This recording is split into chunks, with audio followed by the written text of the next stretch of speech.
Potret pilu wanita pedagang jajanan gerobak di Malang, capek keliling sampai minta air putih.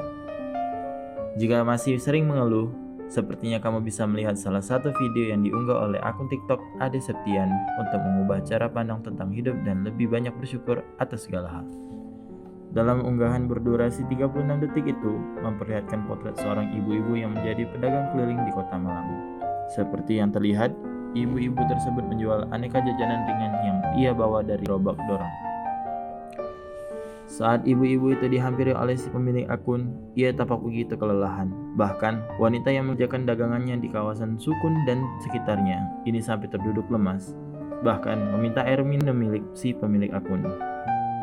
Seketika, unggahan tersebut langsung menuai banyak atensi dari warganet. Banyak diantaranya bahkan meminta open donasi.